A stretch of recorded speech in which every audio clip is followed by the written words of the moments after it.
Ethan Carter was the kind of man everyone in town knew, not because he was kind or helpful, but because of his wealth and the arrogance that came with it. He owned a chain of car showrooms, a big mansion on the hill, and a fleet of luxury cars that he changed every year just to keep up with his status. When he walked into a room, people noticed. His designer suit, his gold watch, and the way he looked at others as if they were beneath him, all of it made him stand out. But behind his fancy smile was a man who believed money made him better than everyone else. Every morning, Ethan stopped by a cafe near his office. It wasn't the most luxurious place, but it served his favorite imported coffee, and the owner treated him with extra care. He would sit by the window, scroll through his phone, and complain about everything: the weather, the service, or even the music playing in the background. The staff never argued with him because they didn't want trouble. After all, he was a big man in town and no one dared to upset him. One sunny morning, the cafe was busy. People were laughing, chatting, and enjoying breakfast. Among them sat a woman named Maria. She was quiet and simple, wearing a faded floral dress and carrying a small brown handbag that had clearly seen better days. She wasn't rich, but she carried herself with calm confidence. She smiled at the waitress, thanked her softly, and sat alone reading an old book. To anyone else, she seemed like a kind, ordinary woman, but to Ethan, she was invisible. As Ethan entered, the usual hush fell over the cafe. The owner greeted him nervously, rushing to get his coffee. Ethan sat in his usual seat, checking his reflection in his phone camera, making sure his tie was perfect. When the waitress accidentally served his coffee a little colder than he liked, he snapped, "Can't you people do anything right?" The waitress apologized quickly, but Ethan just sighed dramatically, rolling his eyes for everyone to see. A few minutes later, Maria stood up to leave. As she turned, her elbow brushed the corner of Ethan's table. The coffee cup tilted and a few drops splashed onto his expensive Italian shoes. The cafe went silent. Maria gasped and immediately grabbed a napkin, saying softly, "I'm so sorry, sir. It was an accident." But Ethan's face turned red with anger. "Are you blind?" He shouted loud enough for everyone to hear. "Do you have any idea how much these shoes cost? People like you shouldn't even be here if you can't watch where you're going." Maria froze. Her hands trembled slightly, but her voice remained calm. "I truly didn't mean to, sir. I can clean it for you." Ethan laughed mockingly. "Clean it with what? That rag you call a dress?" The crowd shifted uncomfortably. Some people wanted to say something, but no one dared. Maria's eyes lowered and she quietly said, "I'm sorry again," before stepping aside. Ethan smirked, pleased with himself. He leaned back in his chair and muttered, "Pathetic." The owner tried to change the subject, asking about Ethan's new car, but the tension in the cafe was thick. Maria left without another word, her soft steps echoing as she walked out the door. Yet before leaving, she turned slightly and gave Ethan a small, sad smile. Not angry, not bitter, just disappointed. That look stayed with him longer than he expected. When Ethan returned to his office that day, something felt off. His assistant greeted him, but he barely heard her. That smile from the woman kept flashing in his mind. He didn't know why it bothered him. Maybe because she didn't fight back, or maybe because she looked at him like she pitied him, not feared him. Ethan tried to brush it off, convincing himself she was just another nobody who didn't matter. But deep down, something small had cracked inside his pride. That night, as he sat alone in his massive living room sipping expensive wine, the silence around him felt heavier than usual. He looked at his reflection in the glass wall and saw a man who had everything, but looked empty. For the first time in a long while, he wondered what people really thought of him when he wasn't around. Did they respect him? Or just pretend to? Little did Ethan know that small encounter in the cafe was about to change his life forever. The woman he mocked wasn't just a simple nobody. Fate had a strange way of teaching lessons, and Ethan's lesson had just begun. The next morning felt like any other for Ethan Carter. The sun shone brightly through his tinted car windows as his driver pulled up to the same cafe. He walked in wearing another expensive suit, his shoes polished so perfectly that they reflected the floor beneath him. Everything about Ethan screamed wealth and confidence, but beneath it, there was still the same arrogance that ruled his heart. He had already forgotten about the woman he humiliated the day before. To him, she was just another unimportant person, lost among the crowd of ordinary faces he looked down on. The cafe, however, hadn't forgotten. When Ethan entered, people looked away, pretending to be busy. The waitress greeted him politely, but her smile wasn't as warm as before. A few customers whispered quietly. They still remembered the scene.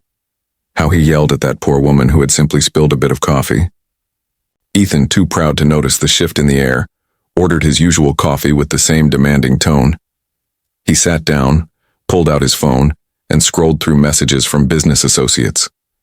A message popped up from one of his partners inviting him to a charity event later that week, a big gala held by the city's community foundation. Ethan smirked. Charity events bored him, but they were great places to show off his wealth.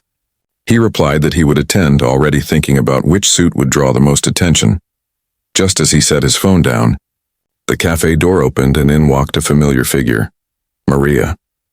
She wore the same simple dress, her hair tied neatly back and a kind smile on her face. She carried a small basket of homemade cookies which she offered to the owner at the counter.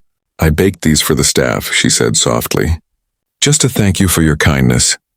Ethan recognized her immediately. His smug grin returned. "Oh, look, it's the clumsy lady again," he said loudly enough for a few people to hear. "Careful, everyone. Don't let her near your drinks." A few people glared at him, but Maria didn't react. She simply smiled and said, "Good morning." Then she sat down at a table near the window, opened her book, and began reading as if nothing had happened. Her calmness irritated Ethan. He expected her to feel ashamed or uncomfortable in his presence, but she didn't. In fact, she looked peaceful. When the waitress brought Ethan's coffee, he leaned back and said, "You really let anyone in here these days?" The waitress didn't answer. Instead, she looked at him with quiet disappointment and walked away. Ethan noticed it but brushed it off, assuming everyone was jealous of his success. But deep down, something about Maria's silence made him uneasy. She didn't fight back. She didn't argue or defend herself. She just carried herself with a quiet confidence that made his insults look small. For the first time, Ethan felt like he wasn't in control of the situation. A few minutes later, Maria finished her coffee and walked toward the door. As she passed by Ethan's table, she paused for a moment and said softly, "People who look down on others usually fall the hardest." Her tone wasn't angry. It was calm, almost gentle, but her words struck him like a thunderclap. Before he could respond, she smiled politely and walked out. Ethan sat there frozen. He laughed awkwardly, pretending not to care, but her words echoed in his mind all day. He tried to shake them off by drowning himself in work, but the sentence played again and again in his head. People who look down on others usually fall the hardest. That evening, as he drove home, Ethan saw a billboard for the upcoming charity gala, the same one he had been invited to.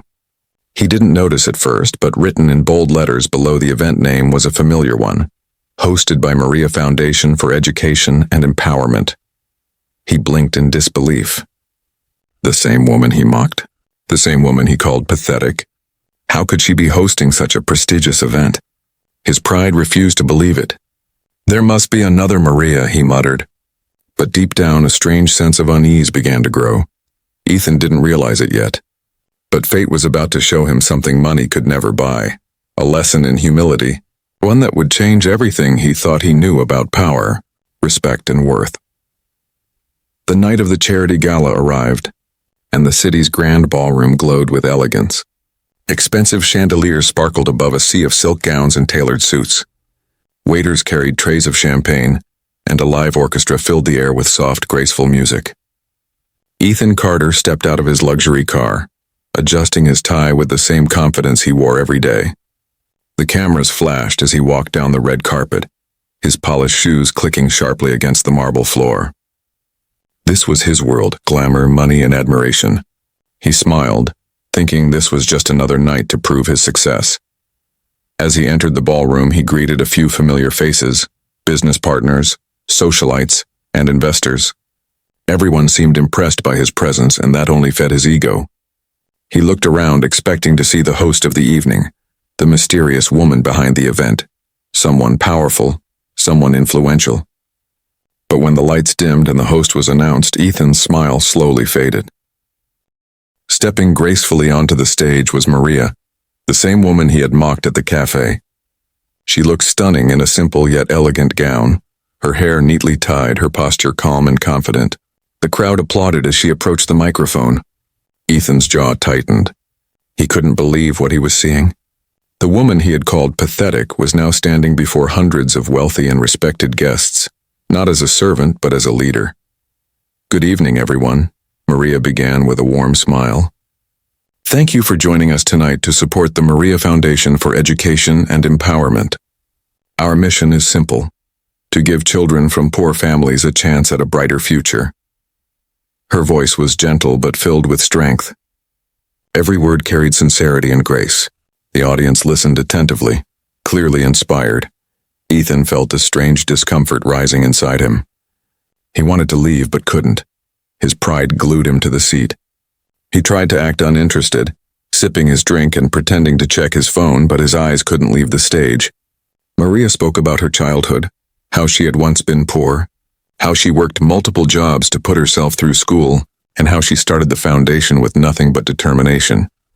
"I know what it feels like to be ignored," she said softly, "to be looked down on because of your clothes, your background, or your struggles. But I also learned something important. Kindness and humility are worth more than any fortune." The room erupted in applause. Ethan's heart pounded. Her words were calm, but they pierced him like arrows. He could feel the weight of shame pressing against his chest. He remembered every cruel word he had thrown at her, every mocking laugh. Now sitting there among the city's elite, he felt smaller than ever.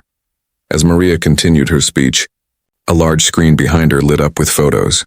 Children studying in small classrooms, families receiving food, volunteers rebuilding homes after a storm.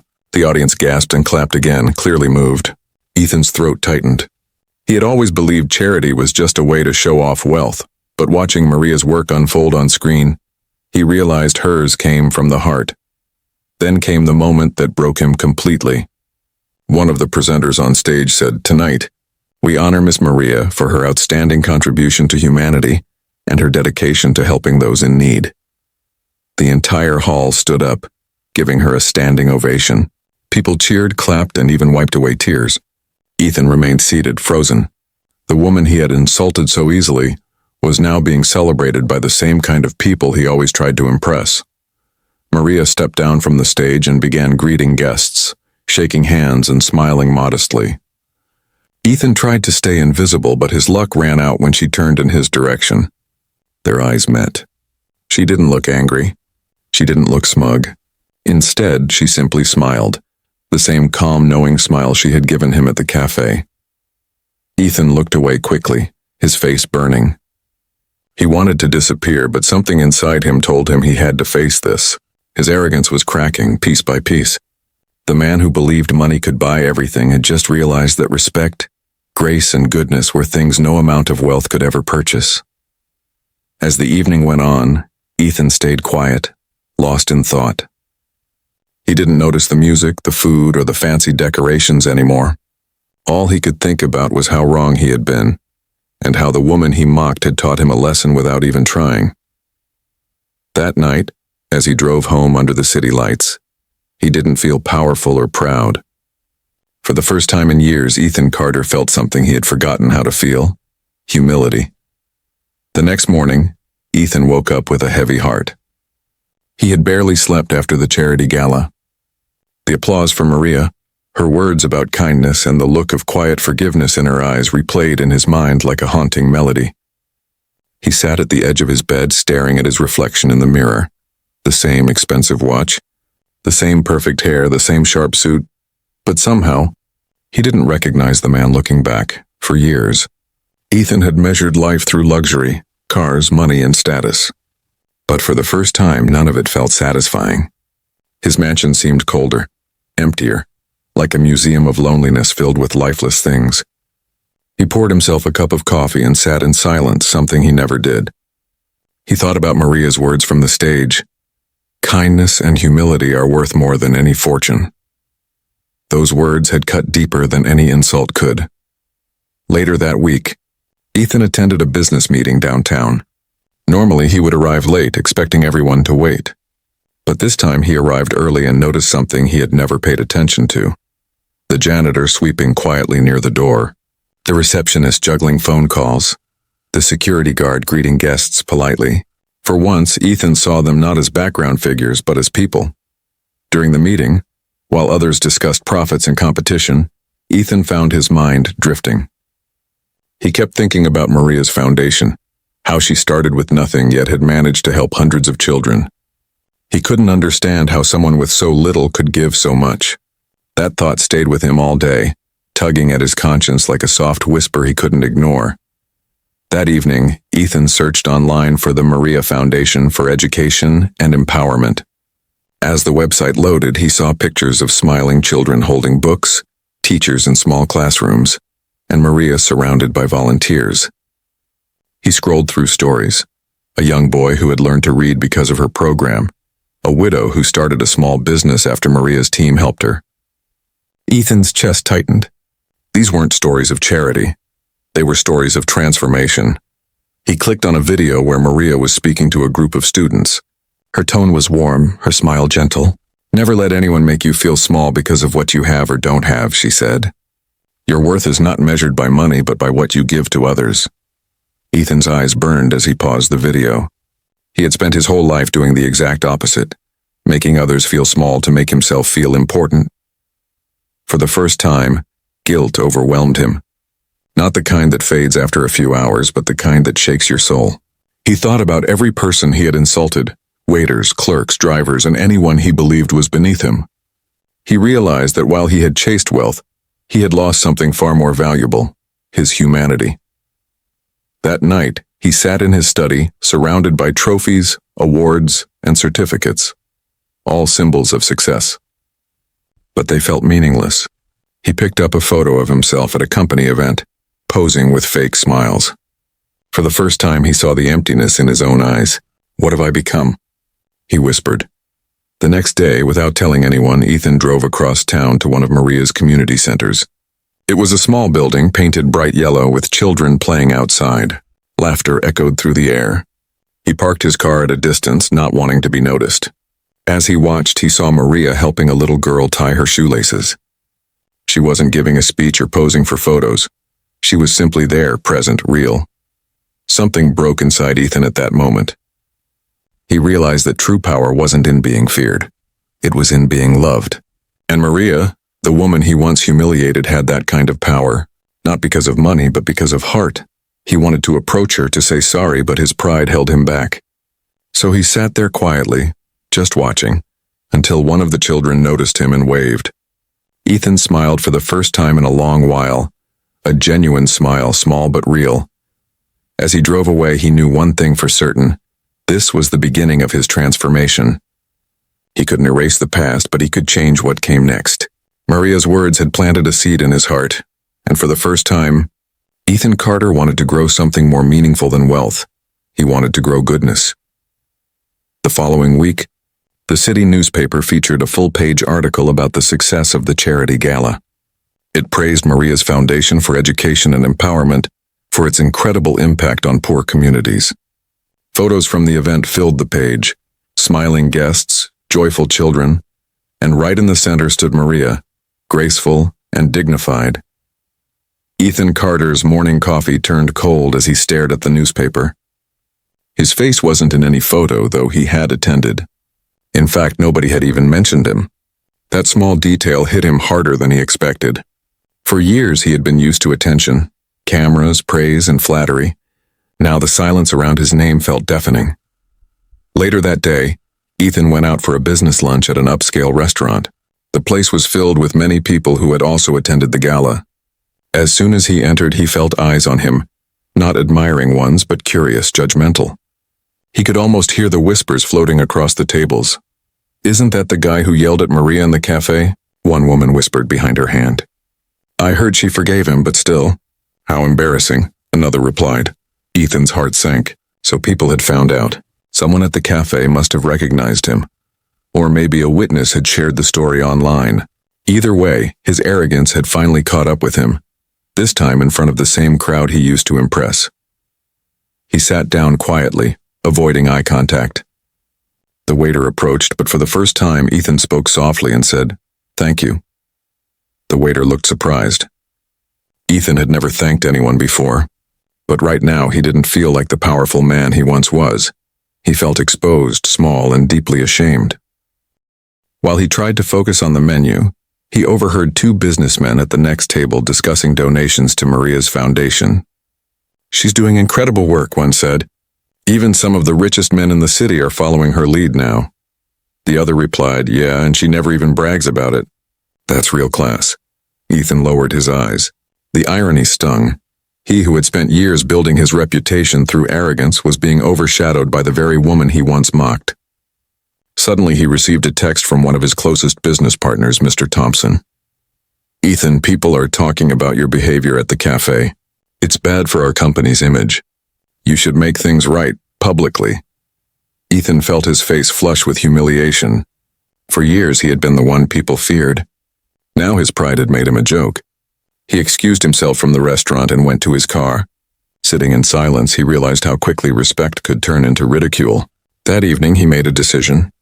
He called the number listed on the foundation's website. A gentle voice answered, "Maria Foundation, how may I help you?" Ethan hesitated before replying, I'd like to make a donation, and if possible meet Miss Maria in person." There was a pause. "I'll let her know," the voice said kindly. "She's usually busy, but she does make time for visitors." 2 days later, Ethan stood outside the same yellow community center he had seen before. Children ran past him laughing, chasing a ball. Their laughter filled the air, pure, joyful, and free. Inside, volunteers worked together, organizing school supplies and books. It was a simple place, but it felt alive. When Maria entered the room, she looked just as he remembered. Calm, kind, and confident. Ethan stood up quickly. For a moment, he couldn't speak. Then finally he said, "Miss Maria, I owe you an apology, a real one." The room fell silent. Maria studied his face for a moment, then gave a small smile. "Mr. Carter," she said softly, "you don't owe me anything. We all make mistakes. What matters is what we do after." Her grace caught him off guard. He had expected anger, maybe coldness, but instead he found forgiveness. And somehow that made him feel even smaller. Ethan nodded, his voice trembling slightly. "I've been blind for too long. I looked down on people who had more heart than I'll ever have. I don't want to be that man anymore." Maria smiled again. "Then don't be," she said gently. "Change isn't about saying sorry. It's about what you choose to do next." For the first time in years, Ethan Carter felt peace. It wasn't the peace that came from success or money. It was the quiet relief of humility. As he left the foundation that day, children waved goodbye to him and he smiled back genuinely. He didn't know it yet, but that was the moment the world stopped laughing at him and started respecting him for who he was becoming. Ethan Carter couldn't stop thinking about Maria's words. Her forgiveness had shaken something deep inside him. For years he'd used pride as armor, arrogance as protection, but after facing Maria's calm grace, that armor had begun to crack. For the first time, Ethan felt something pure, the desire to change, not for image, not for applause, but for peace. In the days that followed, Ethan visited the foundation quietly, without cameras or attention. He began helping where he could, organizing supplies, carrying boxes, even reading to the children. At first, the volunteers whispered, unsure if this was the same man who had once mocked Maria. But as the days passed, they saw his sincerity. He didn't give orders. He asked questions. He didn't show off. He listened. One afternoon, Ethan was helping repaint one of the classrooms when Maria walked in. She smiled softly, surprised to see him covered in paint. "You're really getting your hands dirty today," she said playfully. Ethan chuckled. "Guess it's about time I learned how to work with something other than money." They both laughed, a genuine warm laugh that carried no bitterness. As the children gathered around for story time, Ethan noticed one little boy sitting alone in the corner looking sad.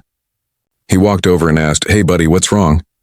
The boy looked up shyly and said, "I can't read well." The words moved too fast. Ethan smiled gently, knelt beside him and said, "That's okay. We'll go slow together." They began reading line by line, the boy smiling wider with every word. Maria watched from across the room, her heart softening. The man who once mocked her had transformed into someone humble and kind. She could see it in the way he spoke, the way he listened, the way he looked at people now with respect, not judgment. Weeks later, during another charity event, Ethan stood beside Maria as she spoke about the importance of compassion. When she finished, she turned to him and said, "Would you like to say something, Mr. Carter?" Ethan hesitated. Public speaking wasn't new to him, but this time it wasn't about business and it was about truth. He stepped forward and took the microphone. The audience quieted. "A few weeks ago," he began, "I thought being rich made me powerful. I thought money could buy respect. But then, I met someone who taught me the hardest and most beautiful lesson of my life, that real wealth isn't in what you have, but in what you give." He looked toward Maria. "I used to look down on people I didn't understand. Now I'm learning to look up to the ones who give the most, even when they have the least." The room fell silent for a moment, then erupted in applause. Maria smiled proudly. Ethan didn't feel embarrassed anymore. He felt free. For the first time, his words came from the heart, not from ego. After the event, an elderly woman approached him and said, "You remind me of my son. He lost his way once, but he found it again through kindness." "I'm glad you found yours." Ethan thanked her with teary eyes. That night, as he stood outside under the soft glow of the streetlights, Ethan realized that regret had turned into redemption. Maria had forgiven him, but more importantly, she had guided him. Without anger, without revenge, only with compassion. He looked up at the sky, feeling the cool breeze brush his face. For the first time in years, Ethan Carter smiled. Not the proud, practiced smile of a rich man, but the quiet, peaceful smile of a man who finally understood the meaning of humanity. Months passed, and the man who once carried himself with pride and arrogance had become almost unrecognizable. Ethan Carter was no longer the rich bully who measured people by their clothes or their cars. He was a changed man, humbled by life, and healed by kindness. The transformation wasn't loud or dramatic. It was quiet, steady, and real. Every morning, instead of heading straight to his office in his luxury car, Ethan would first stop by the community center. The children would rush to greet him, shouting, "Mr. Ethan's here!" Their laughter became his favorite sound, their joy his new kind of wealth. He'd spend the early hours helping them with reading, playing games, or simply listening to their stories. Those moments gave him a happiness that no business deal ever had. Maria watched all of this from a distance at first, wanting to see if his change was genuine. But the more she saw, the more she realized Ethan wasn't pretending. He no longer cared for attention or recognition. He gave because he wanted to, not because he had to. He had learned the rare art of quiet generosity. One chilly morning, Maria found Ethan repairing a broken swing in the playground. His sleeves were rolled up and there was dirt on his hands, but his face carried a calm, content smile. "You know," she said softly, "a few months ago you wouldn't have even noticed that swing." Ethan chuckled. "A few months ago I wouldn't have noticed anyone who needed help," he replied. "I thought success meant being above others. Now I realize it means standing beside them." Maria nodded with a proud smile. "And that's what real strength looks like, Ethan. Not in how high you climb, but how many hands you reach for on your way up." Their eyes met, and for a moment, they both understood. Life had come full circle. The bully and the woman he once mocked were now partners in kindness, united by a shared purpose. Ethan soon began investing not in luxury brands or cars, but in people. He funded more community centers, provided scholarships, and supported Maria's foundation with everything he had. But more importantly, he gave his time, something he once thought was too precious to waste on others. One day, during a small event at the foundation, a reporter asked Ethan, "Mr. Carter, what inspired this change in you?" He smiled gently and said, "A woman I once disrespected taught me that humility is not a weakness. It's the foundation of true greatness. I used to think I had everything, but I was poor in the ways that mattered most." The crowd applauded, but Ethan wasn't looking for applause anymore. He turned to Maria, who gave him a knowing smile. The same soft, forgiving smile that had once humbled him to his core. That night, as he walked home through the quiet streets, the city lights reflecting in puddles along the road, Ethan looked up at the sky and whispered to himself, "I finally understand." The cold air bit at his face, but inside he felt warm, not from pride, but from peace. The man who once believed money defined worth had learned the greatest truth of all. Real wealth is kindness, and real power is humility. From that day on, Ethan Carter's story became a quiet legend in the city, a reminder that even the coldest hearts can change when touched by compassion. And somewhere in the laughter of the children he helped, and in the lives he changed, lived the legacy of a simple woman who taught a rich man how to be human again.